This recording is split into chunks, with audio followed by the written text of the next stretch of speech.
Bueno, eh, vamos a iniciar una conversación junto con Alejandro Mayoral, con Jorge Remeslenikov, que acaba de publicar este libro que cuenta la experiencia del 2002, de la salida de la convertibilidad. Esos 4 meses fueron, Jorge, Sí, 4 sí. meses donde con valentía y con lucidez se logró una salida a la compleja situación que se había dado al final de la convertibilidad. Y entonces la primera pregunta, Jorge, que quería hacerte para comenzar es que vos escribiste este libro donde contás esa salida de la convertibilidad del 2002, que fue traumática, compleja por el deterioro económico y social. Y vos hablás, y esto es interesante, hablás del agotamiento de un sistema, que era el sistema de la convertibilidad. Decís que no había que hacer un retoque parcial, sino que había que cambiar el sistema. Y hablás de, como te digo, agotamiento de un sistema. Hoy, ¿cuál sería el agotamiento de qué sistema? Si es que ves que, entiendo que sí, por lo que decís en el libro, que está agotado otro sistema, que no es el de la convertibilidad. Claro, sí, la convertibilidad estaba agotada porque estalló, digamos, y estalló porque el tipo de cambio se retrasó, más la acumulación de otros desequilibrios macroeconómicos. Y evidentemente uno no puede vivir con un sector externo que se nutre de dólares debido a la deuda y no a las exportaciones o al superávit comercial. Mm. Y yo creo que a partir del año, bueno, Néstor Kirchner cuando asume 2003 tiene la mejor herencia de toda la democracia, porque la economía crecía al 8%, la inflación era solamente 3% anual, el tipo de cambio era competitivo y había superávit fiscal y en cuenta corriente. Mm. Y en los 20 años siguientes, poco a poco, todo aquello se fue desandando, se fue dejando de lado y se siguió un modelo basado en el consumo y sin tener en cuenta las inversiones y las exportaciones. Tanto es así que cuando se agota lo que se había comenzado a hacer en el 2002 y los precios internacionales que ayudaron mucho a partir del 2003, 2004, todo eso se agota en el 2010, 2011, la economía argentina dejó de crecer. Llevamos 10, 12 años sin crecimiento, las exportaciones están estancadas en volumen y la inversión, que debería ser 22, 23, 24% del PBI, es apenas del 15, 16%. Y ese es el modelo que se agotó, un modelo basado en el consumo que al no haber aumento de la capacidad productiva, más otros motivos, generó una inflación que hoy día estamos arriba del 100%, con lo cual es, eh, es insostenible. Lo que sucede es que en aquella oportunidad, en el 2001, la convertibilidad de alguna manera estalló.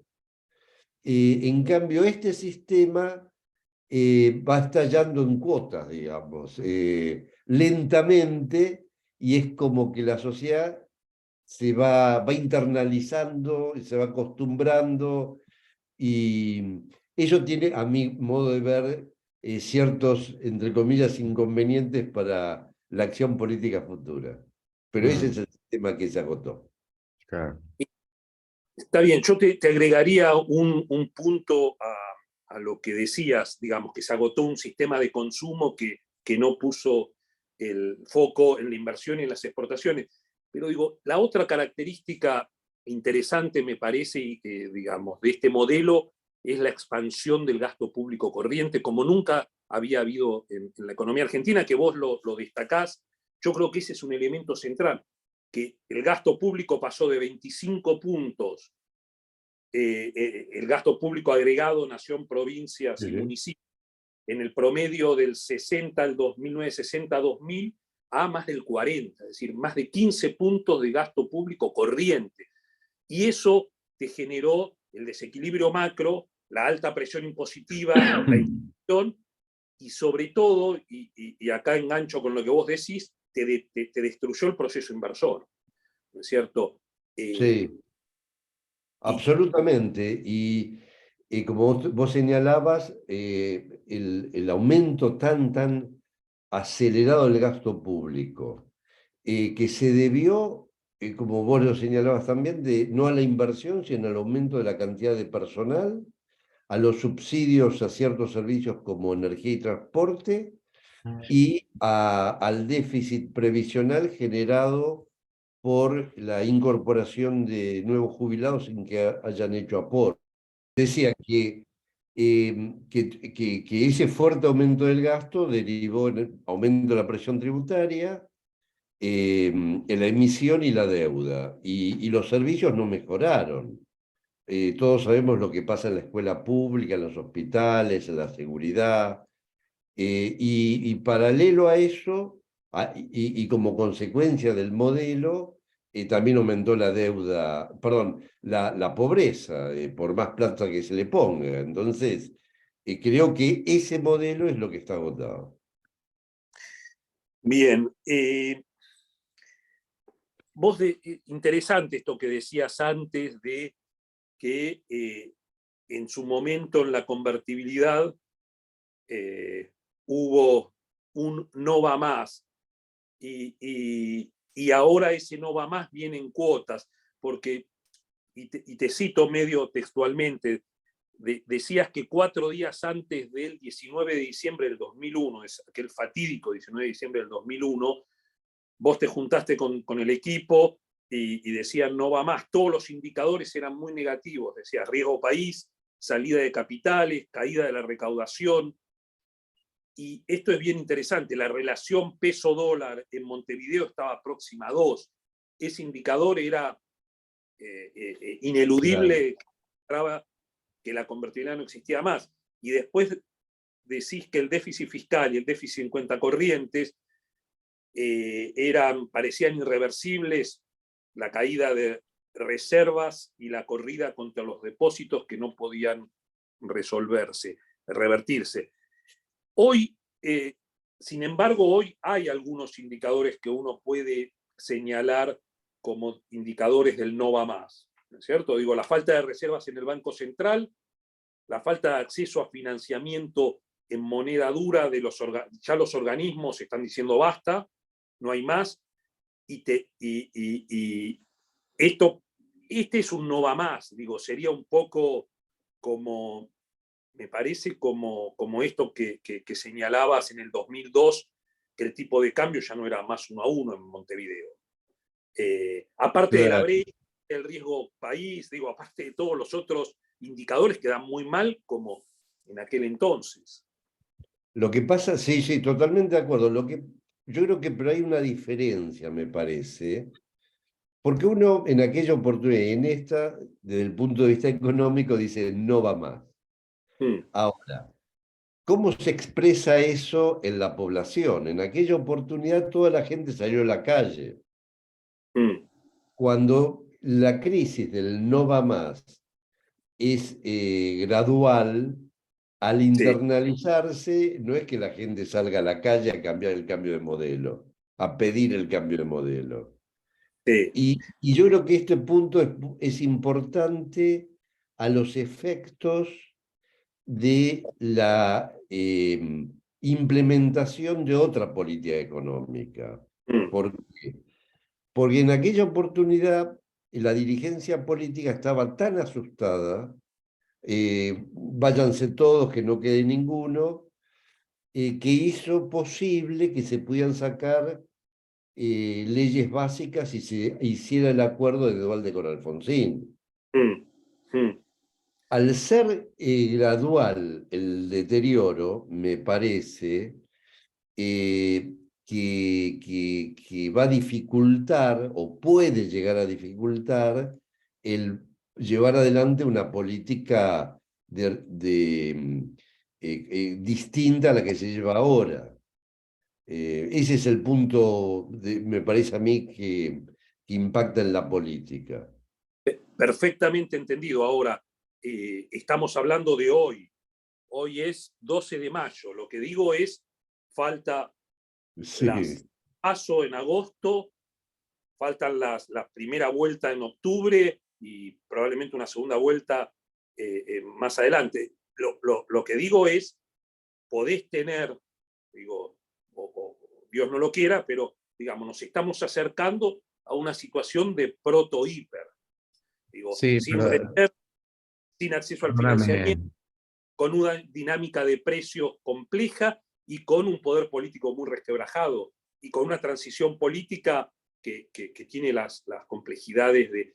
Entonces, digo, puede haber una situación que cambie este escenario de crisis en cuota, ¿no es cierto?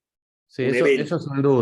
sin duda, Federico, pero en aquel momento hubo dos factores concurrentes. Por un lado, a la gente de menores recursos y demás le afectaba la inflación, y a las clases medias le pusieron el No, la corralón inflación. con el retiro de depósitos, viste, con la licuación de... claro, claro. Entonces se produjo como algo como multiclasista, digamos. Muchas de las manifestaciones en Buenos Aires era de gente de clase media, en Caballito, en Flores, en lugares así, afectados por todas las restricciones financieras que se pusieron.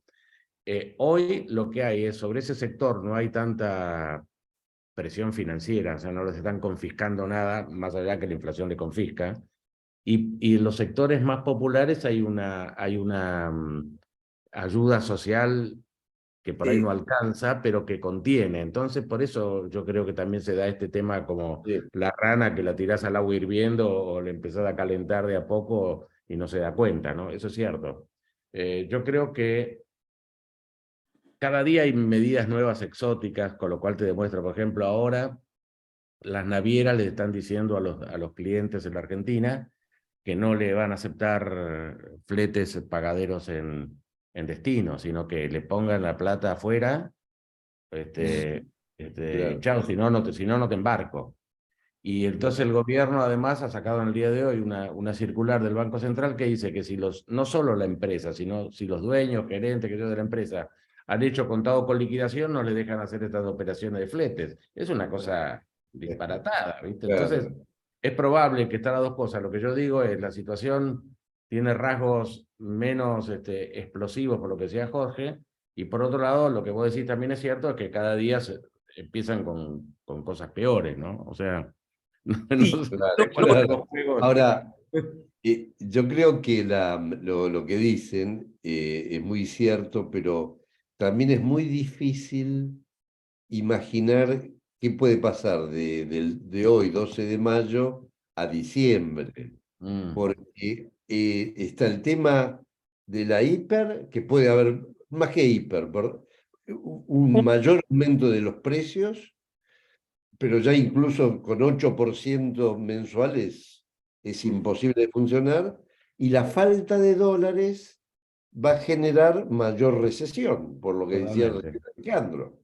Entonces, la sociedad está como acogotada entre la alta inflación y la falta de dólares. Para mí es imposible pensar qué puede pasar de aquí a fin de año, digamos. Porque las crisis en general, aparecen por ahí, uno se imagina que va a haber, pero nunca sabe cuándo ni cómo.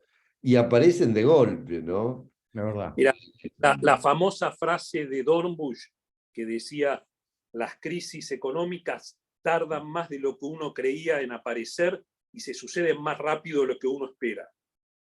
Claro, claro, claro. Se da de manera eh, eh, Sí, extrema. exponencial.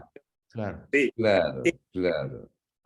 Por eso digo, hasta ahora es cierto que venimos con una crisis en cuota. Lo que no podemos descartar es un incidente que tenga que ver con lo cambiario, con el nivel de inflación, digo, y que ese incidente, más allá de la recesión en la que estamos ingresando la economía, y este año va a ser importante, digo, un incidente de ese tipo sí puede despertar lo que decíamos, Jorge, el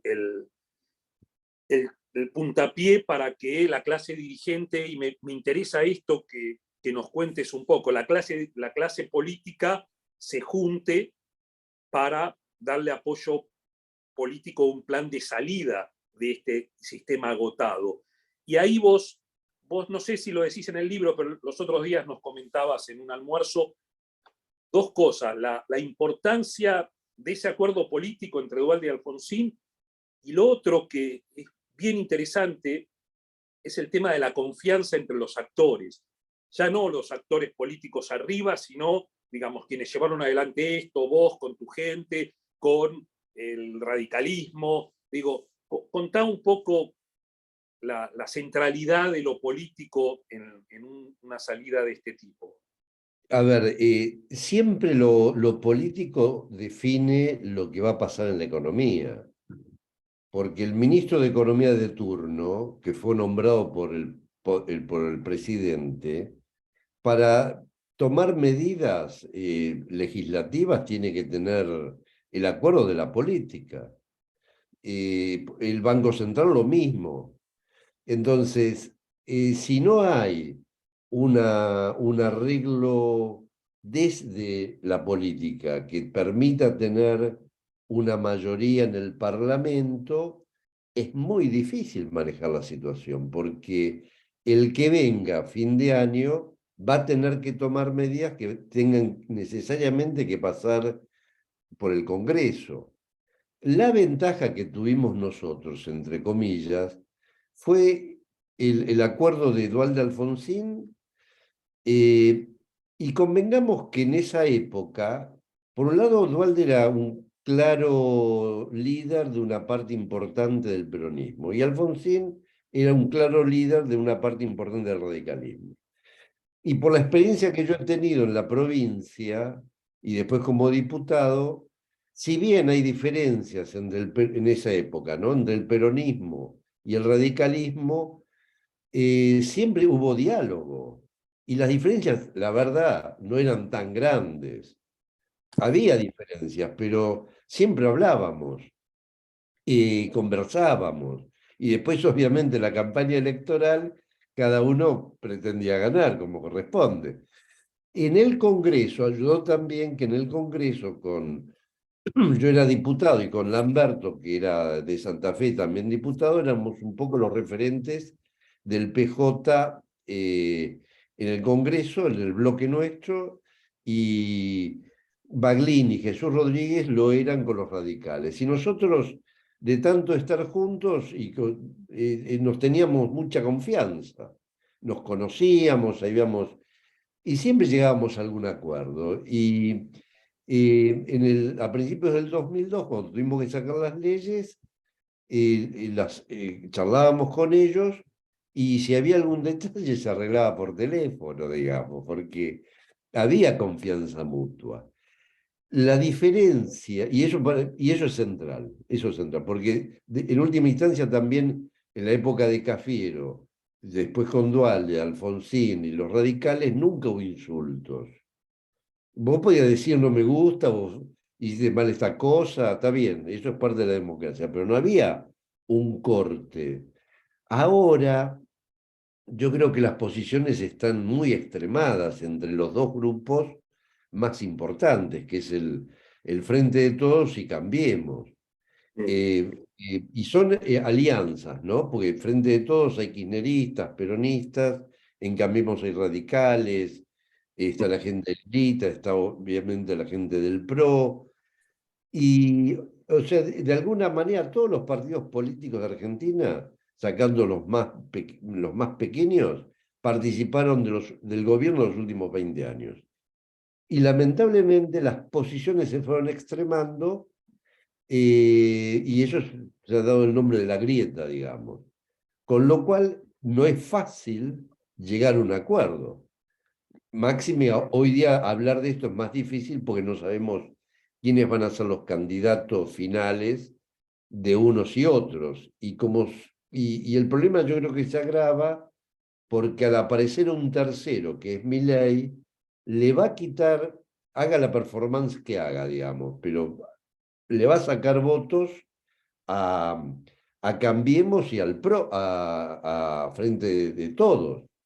Con lo cual, el que gane va a tener mayor necesidad de la búsqueda de votos.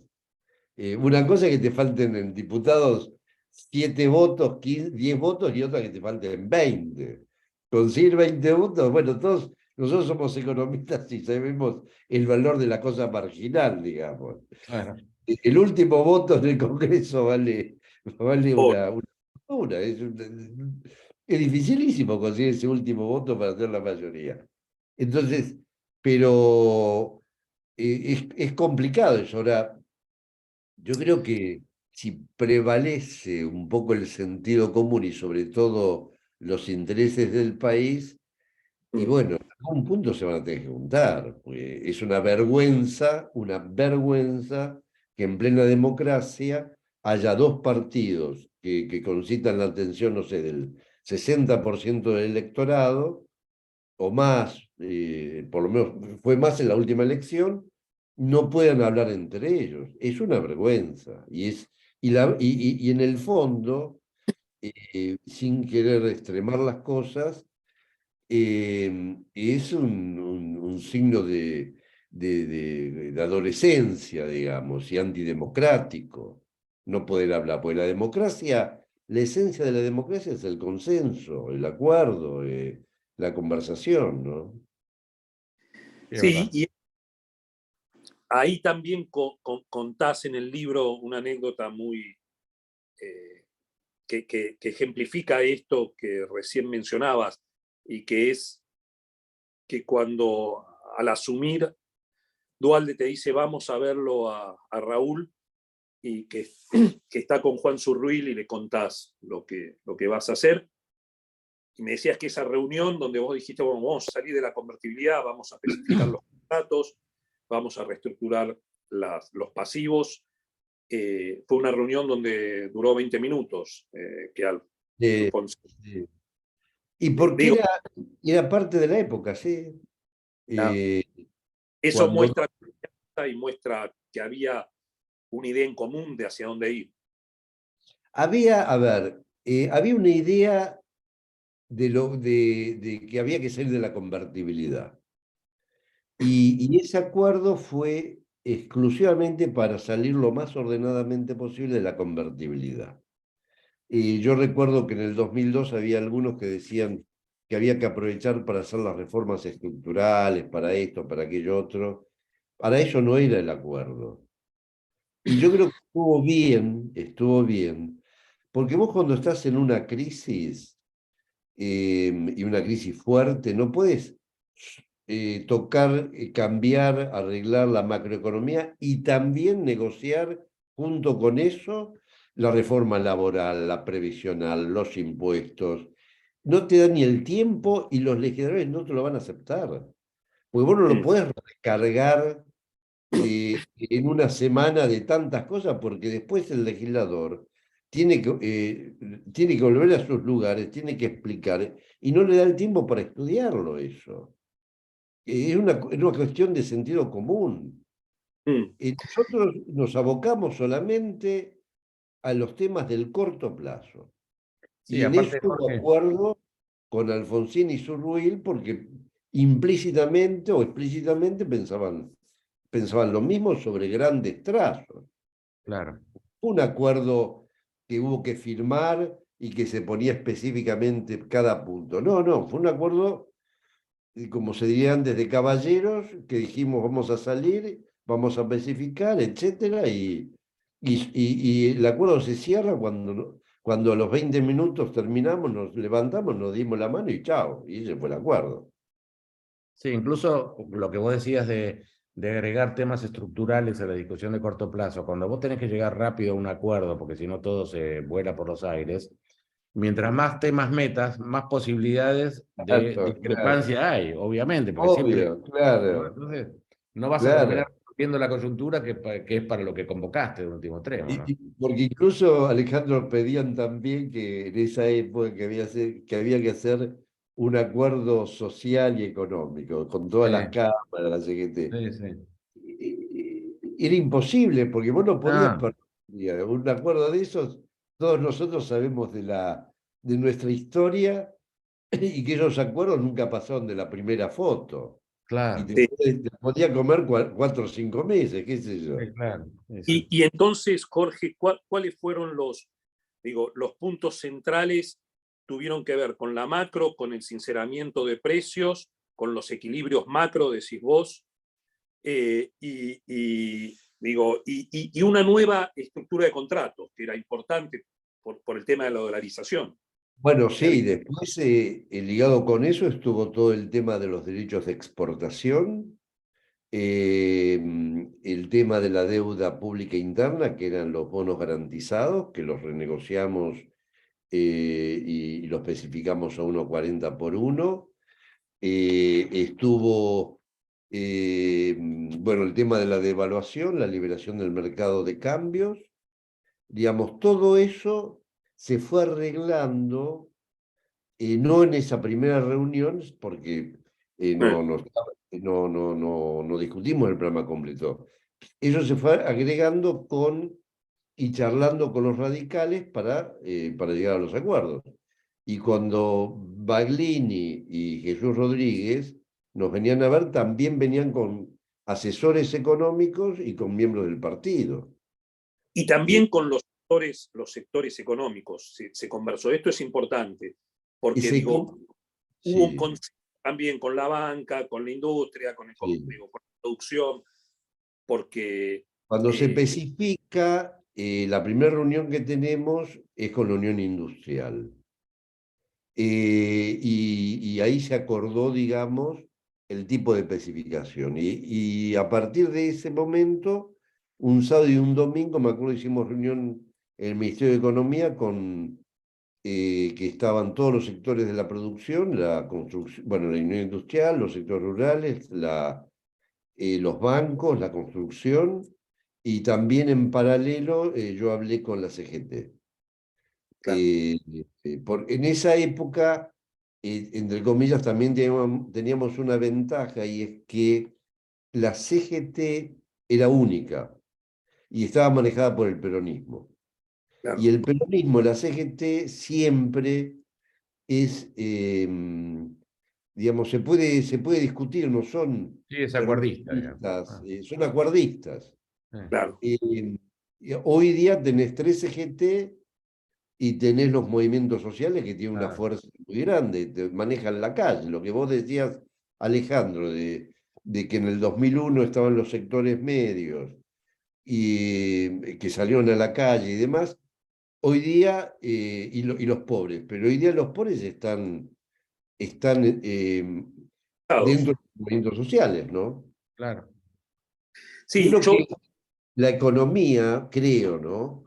Que hoy día, la economía en aquella época estaba muy, muy mal, ahora también, pero creo que estaba peor, pero la parte política ahora está peor que en el 2001. Me da toda la sensación. Sí, totalmente, totalmente. Vos fíjate que además con este tercer jugador, Milei, que es medio delirante, que yo le encuentro hablar con gente que te dice, bueno, está bien, pero basta, ya sí, no sé qué cosas dice, pero la verdad estoy harto de que venga este tipo, viste, una especie de variante de que se vayan todos. Y el otro día lo escuchaba Fidanza, y Fidanza decía una cosa muy interesante, de sentido común, dice, bueno, cuando hay una situación como esta, está la gente que es moderada, y está la gente que es extrema. Entonces puede venir un tipo extremo por izquierda, con el Partido Obrero y todo, y un tipo de extrema por derecha, con eslóganes fáciles, comprensibles. Bueno, vamos a dolarizar y se arregla todo, o vamos Claro, a expropiar a todas las multinacionales y se arregla todo. Y el tipo que está en el medio tratando de decir, no, mire muchachos, tengamos algún acuerdo, porque si no todo esto va a ser mucho peor, es criticado por los extremos, cuando ves que son siempre lo mismo, que arreglan entre ellos, que cuidan sus cargos, bla, bla, bla, bla. Y yo creo que existe el riesgo ese. En el caso, yo ayer lo escuchaba a Pichetto, que tiene razón, que si en el caso de que Milei esté en el balotaje, todo el kirchnerismo va a votar Milei. Claro, claro. Como la cosa trotskista, ¿no? De mientras peor, mejor. Claro, claro, Entonces, yo creo que claro. hay una situación política, como vos mencionás, muy Mm, delicada hoy, mucho más delicada que antes. Y sí. bueno, quizás si gana alguno de los moderados, esto tienda a controlarse, ¿no? Pero hay un riesgo, hay un riesgo. De acuerdo, yo quería retomar dos cosas. Digo, primero, resaltar la importancia que tiene digamos, el escuchar y el acordar con los sectores económicos, los sectores sociales, digo, una salida. Digo, esta idea de que vamos a imponer una salida, ¿viste? Digo, lo que vos decís fue muy importante. Yo estaba en la Unión Industrial, digo, nosotros habíamos escrito un plan de salida muy en la dirección, digo, de lo que se terminó haciendo.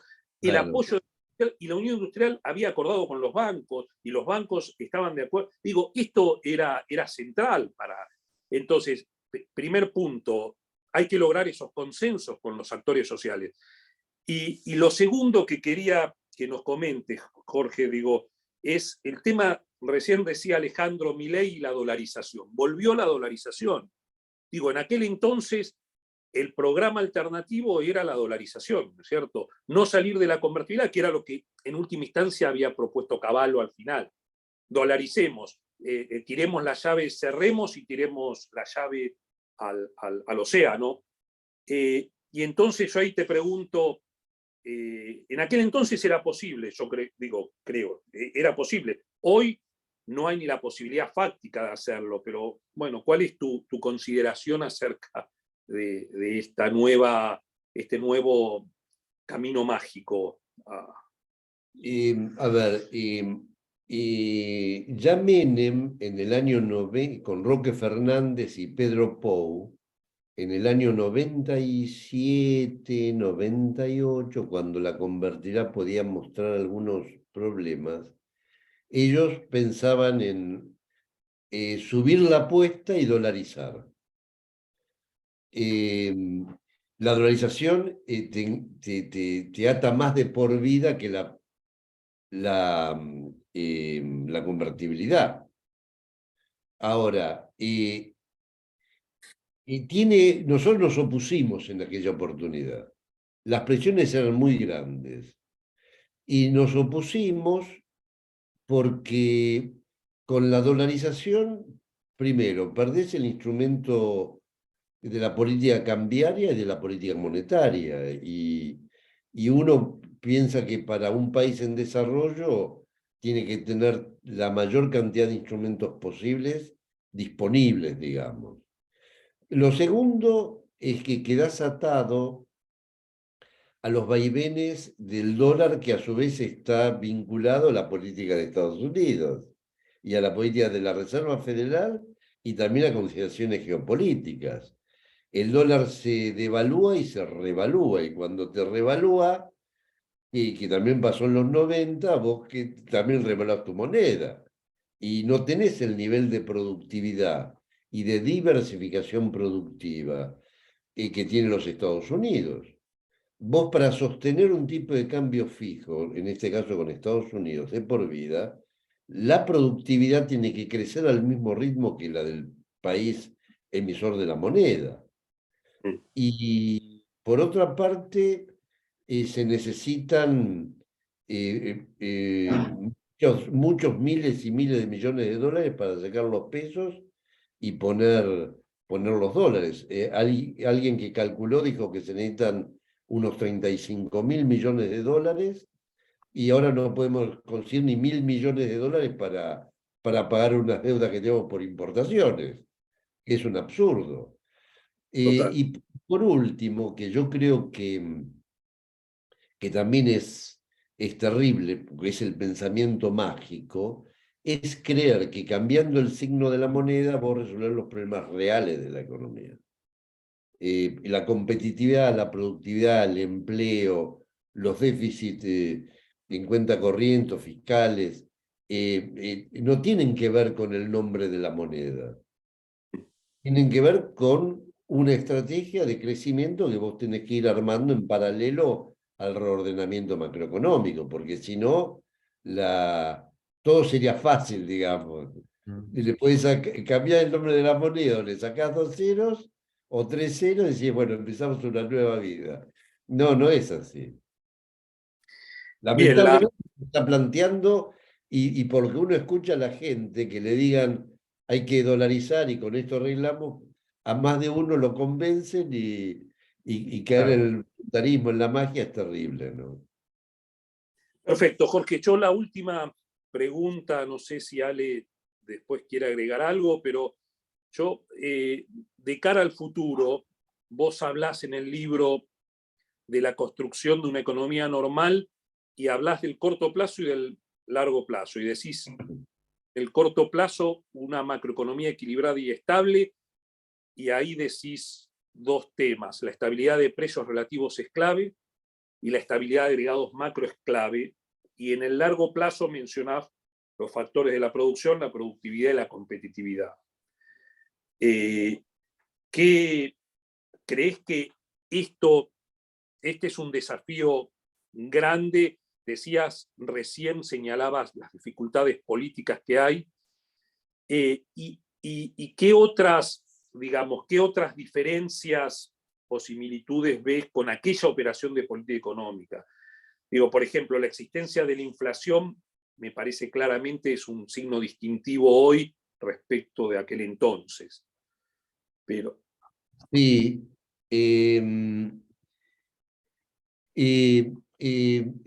Nosotros cuando en 2002 veníamos de una etapa de estabilidad y ahora viene una etapa de inestabilidad, digamos, en materia de precios, de altísima inflación, de altísima inflación. En aquella oportunidad estábamos sin default de la deuda y el riesgo país era 4.000, 4.500 puntos básicos. Y estaba el corralito y la necesidad de especificar, porque el sistema financiero estaba destruido por el descalce de monedas, porque la gente ganaba en pesos, llevaba al banco pesos, se lo cambiaban en dólares, y el efecto multiplicador de los dólares, se crearon los argendólares, se prestaba en dólares a empresas que ganaban en pesos, era un desastre. Todo eso hubo que arreglar. Pero ahora tenés la inflación y tenés no solamente el atraso cambiario, como tenías en aquella oportunidad, sino que ahora también tenés el atraso tarifario. Correcto. No es lo mismo. salarial. Y salarial. Y en aquella época los salarios no estaban mal. Sí. Entonces, no es lo mismo cuando vos tenés de las 3 variables clave, una atrasada y 2 más o menos bien, a tener las 3 complicadas. Con lo cual, un programa de estabilidad tiene que ser posterior al realineamiento de los precios relativos, que es lo que le pasó al austral y a la convertibilidad. Y para eso necesitas poder político, porque no es fácil manejar esa cuestión, que yo creo que es el corazón de la macroeconomía, del corto plazo, ¿no? ¿Dónde están los precios relativos? Cada crisis tiene sus particularidades, es como el ser humano, todos tenemos una cara, 2 ojos, 2 orejas, pero todos somos distintos. Aquella tuvo sus cosas jorobadas y esta tiene otras cosas jorobadas. Por eso que es crucial tener poder político y poder manejar esta situación en términos de sociales y económicos, ¿no? Ok, digo, yo como conclusión a esto que decís, digo, a pesar de esas diferencias, los lemas que signaron aquella política económica siguen siendo tan válidos, quiero decir, en términos de lo que vos decís de sincerar precios relativos, conseguir equilibrios macro y después estabilizar la economía. Claro, claro. porque, digamos, si no generas si generas una estabilidad sobre precios relativos equivocados, generas una estabilidad con inflación reprimida que en algún momento te salta. Digo, cuando en algún momento el mercado ajusta los precios. Digo, si los tenés. Absolutamente. Sí. Así, no sé, Alejandro, si querés. No, sí, que lo expone muy bien, Jorge. En el próximo gobierno, del signo que sea, va a tener que corregir esos precios relativos y esa corrección va a implicar seguramente un golpe inflacionario Claro, inicial importante. Por lo cual, exactamente. primero, yo no prometería arreglar la inflación en el corto plazo. Le decía, mire, muchachos, esto va a tardar en arreglarse.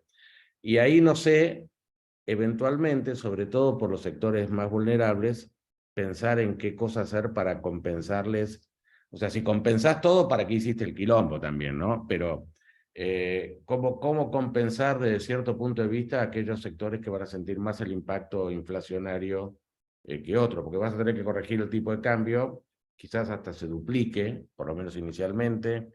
Tenés que corregir tarifas, sobre todo el tema del transporte, pero igual el gas, la luz, la nafta, los transportes internos. O sea, hay mucho golpe sobre la capacidad de la gente y sobre todo los sectores de más bajos ingresos, con lo cual no sé, no tengo la respuesta, pero cómo Y, compensar un poco esa situación, digamos, ¿no? y ahí, Alejandro, así como vos planteás, y con razón de que no se puede prometer la estabilización inmediata, pues va a pasar un tiempo, yo creo que también va a pasar un tiempo para empezar a disminuir los subsidios sociales. Correcto, no, totalmente, No olvídate. se puede, eso No, no no. puede hacer un estudio para ver si hay alguna cosa que está duplicada, llamémosle, pero no Sí, se puede buscar. Y en el no, caso de los subsidios a la energía y demás, que ha intentado este gobierno algo hacer, pero entró mal, digamos, hace ya 15, 20 años, se puede concentrar los aumentos en los sectores más pudientes y mantener la tarifa social eso como seguro, sí. establece la ley para los más Ah, vulnerables, ¿no? Sí, Yo creo que, me parece, para los sectores más vulnerables hay instrumentos. sí. Donde claro, no tengo claro y qué hacer o cómo hacerlo es precisamente los sectores medios, correcto. medios bajos, Sí, digamos. correcto, correcto. Ahí me parece que está el problema Es de el más grueso, sí. compensación más difícil. Sí, sí, es verdad. Bueno,